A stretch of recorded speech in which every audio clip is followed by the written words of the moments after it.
everyone, thanks for joining me today for Practical Life. Today I'm going to be doing a lesson on eyedropper. I have one right here, as you can see. So this is something that requires lots of fine motor control and coordination, hand-eye coordination, and a lot of concentration and patience and mindfulness as we do the activity. It is a water activity, so children are going to be naturally inclined to do this work and really enjoy it. But it also is working on our skills, working on that refinement of the pincer grasp for indirect preparation for writing. So I recommend for this activity having a small container and just putting a very small amount of water in it, because it will, depending on the age of the child. So maybe if you have an older child, you might want to add more water so that it takes them longer. They have to sit for a longer period of time to transfer the water back and forth. But if you have a younger child, a toddler, you only want to include as much water as you are willing to help clean up. And that's what we have towels for, and we just teach children to clean up any spills, because it's no big deal. So this can be a little bit tricky for a child that's just learning how to use it, because we have to squeeze it, put it in the water while we're squeezing, and then let go.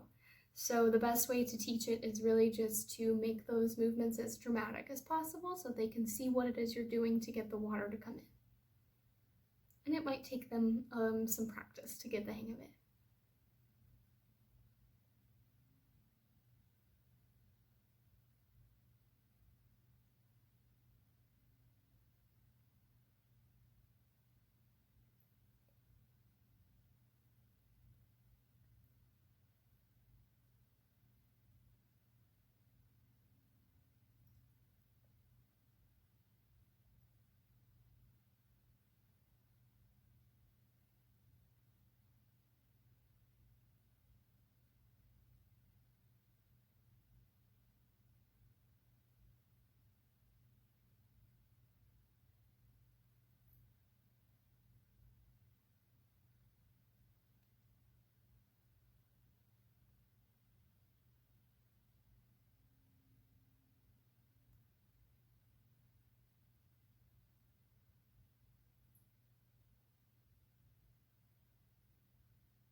I would also take the water and bring it back to this container.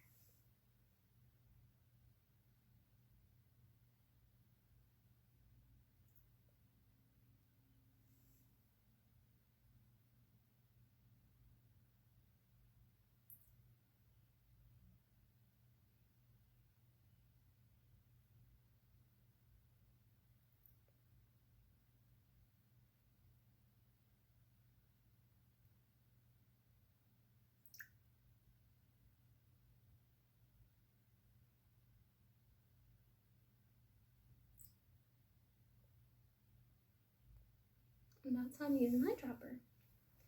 Another variation you can do with this activity is to make it a color mixing activity, where you have several different containers of different colors, and you can practice mixing the colors together to see what new color you can make. So that's a fun variation as well. And you can also use these for art projects. You can have watercolor paints that use an eyedropper, but I would make sure that the child has some practice using just plain water before doing any of those variations, so you know they've gained mastery of the skill. Thanks so much for joining me today. I hope this has given you some helpful tips of ways that you can stay engaged and learning at home with your young child, and I hope to see you again soon. Bye everyone.